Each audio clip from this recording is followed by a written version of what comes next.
Hey everybody, it's me once again. What a very interesting video to use to follow up the convention cautionary tale. As some people may heard, I only heard about this barely 30 minutes ago of the time I am recording this video. Zombie inventor, in a way, horror film auteur, writer, director, producer George A. Romero passed away at the age of 77 due to lung cancer. George Romero is now on the so far endless list of great people to be taken away from us in this year of 2017. With the likes of Miguel Ferrer,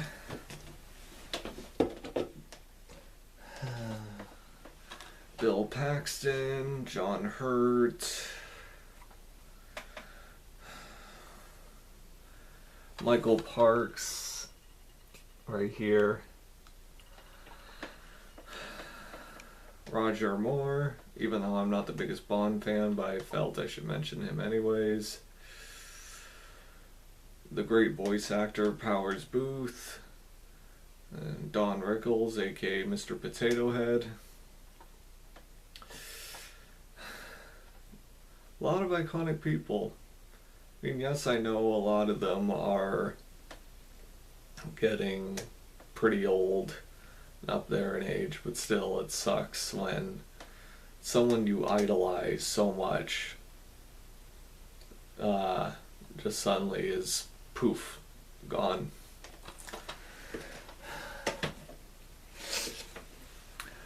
I tried to find the autograph that I got from him, signed picture, but it's misplaced. Hopefully I can show it in a future video. But I do have this. I got this from John Russo back in 2012, back when people, well, mainly the representatives of George Romero, weren't sure if he was going to continue to be able to attend going to shows. So this is a check that was made out to pay off for a certain movie. Hopefully you can see that, the bottom pink signature, George Romero. Gotta get that laminated. But yeah, though, George Romero, you can see some of my movie collection behind me.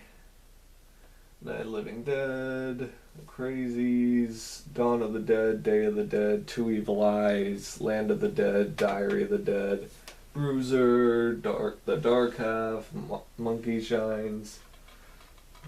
And he's got some fun interviews on this Nightmares in Red, White, and Blue documentary.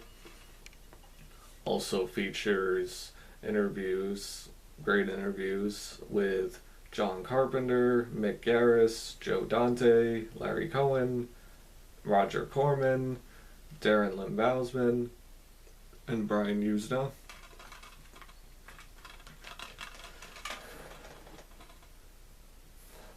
But yeah, I haven't seen enough of Romero's movies, but I've seen, I think, the most significant. Night of the Living Dead, to be honest, I could never really get through. Nothing against Romero and company, obviously. I just found this pace to be a little too dull and slow. But I will say my favorites, in a nutshell, are Day of the Dead, Creepshow, Monkey Shines, and Dawn of the Dead. I mean, Dawn of the Dead isn't on the bottom on purpose or anything.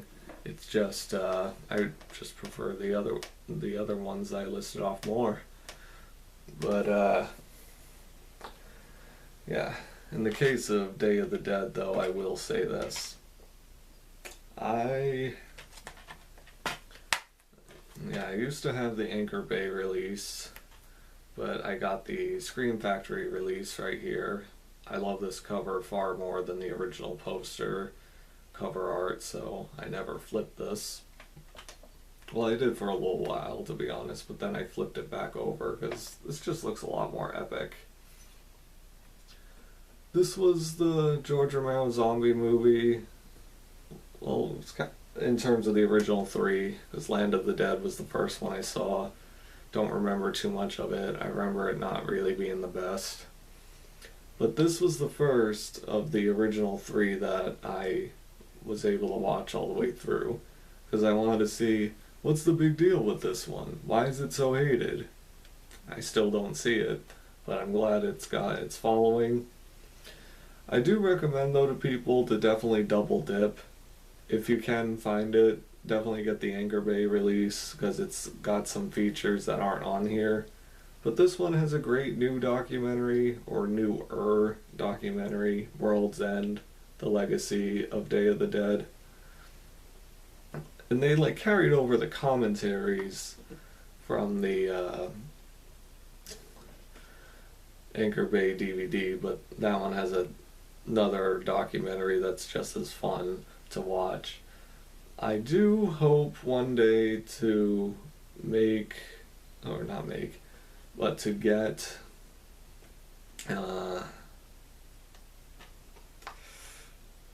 the Arrow release, because that one has some things with Greg Nicotero on there, and I would love to hear more. I got the privilege to meet George a couple times. I really should have gotten his original Day of the Dead screenplay. Probably now I'm never going to be able to see the original magnum opus that it was supposed to be.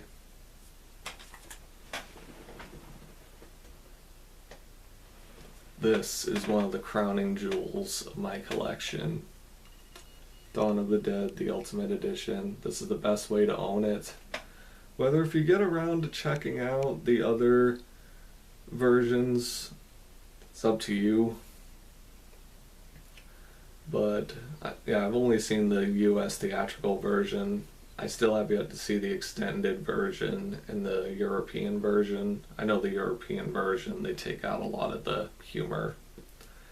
But one of the biggest high points for me in this set is the documentaries, or are the documentaries, specifically The Dead Will Walk, which interviewed pretty much everyone who was still alive. Yeah.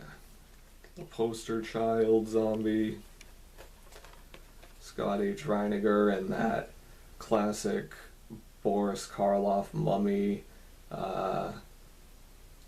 stretch and stipple makeup.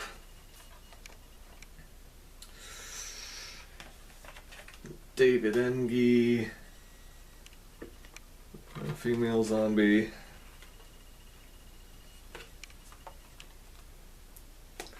When there's no more room in hell, the dead walk the earth.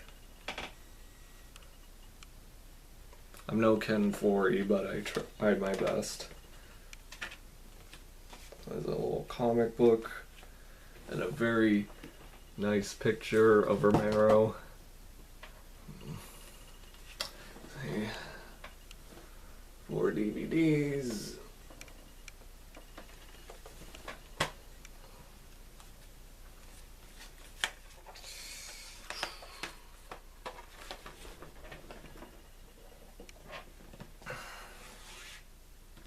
Definitely get this though. Bruiser, I remember a bit of. The Dark Half, from what I saw of it, was decent.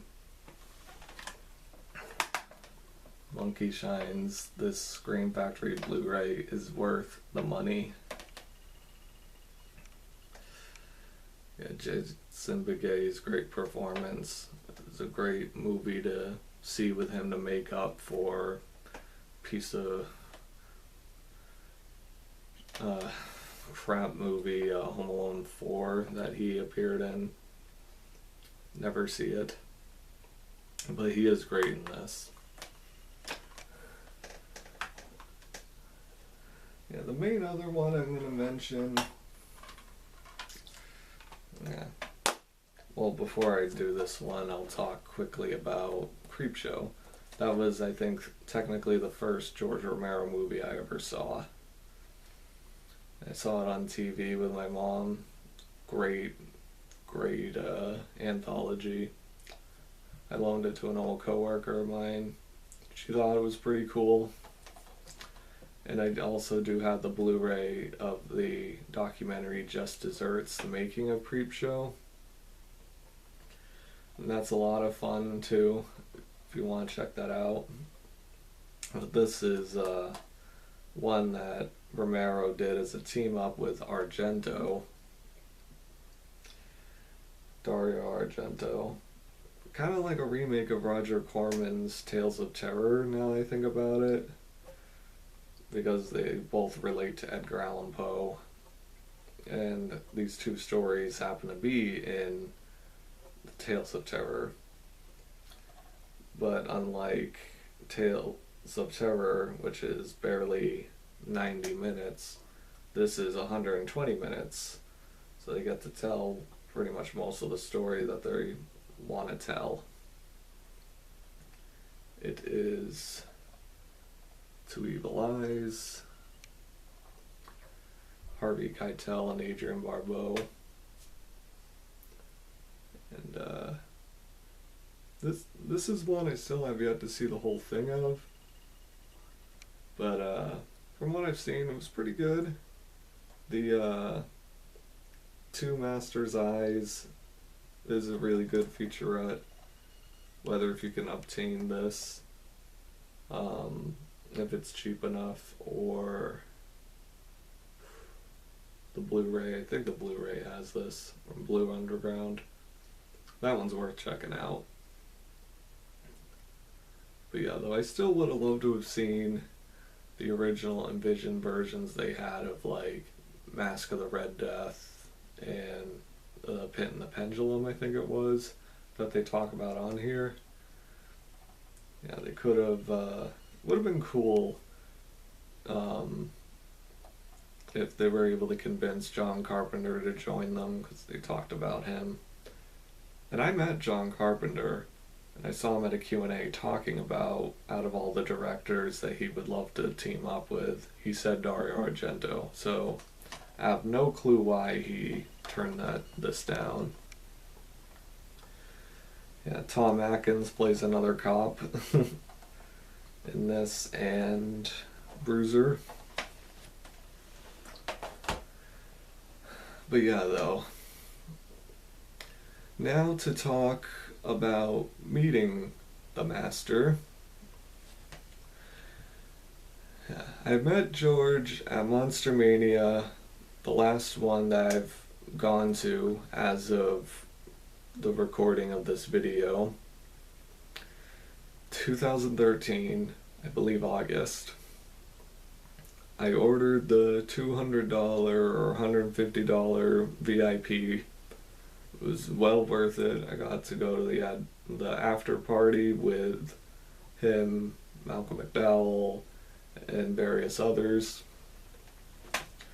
Yeah, I remember talking to George a little bit and telling him how much I wish we saw his mummy instead of Stephen Sommers and Brendan Fraser's. I mean, that's just me personally.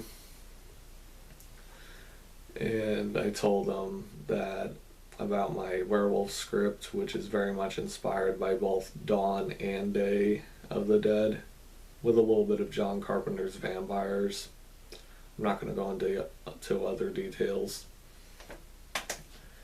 And yeah, I thanked him for that. I think he seemed very happy. I remember when I printed out the picture of me with him to give him, I had it framed and everything. I could tell he really loved it. I'm gonna show the pictures at the end of the video. Yeah, I could definitely tell on one of them he was kind of chuckling like, "Look at this kid, he's kind of a dork." You'll know which one when you see it. But before I sign off and before I get too emotional, I've heard about some of the other movies that he would have loved to have done. Resident Evil being the big one. I wish we got his instead of the crap. Excuse me. Instead of the crap that we ended up getting from Paul W.S. Anderson.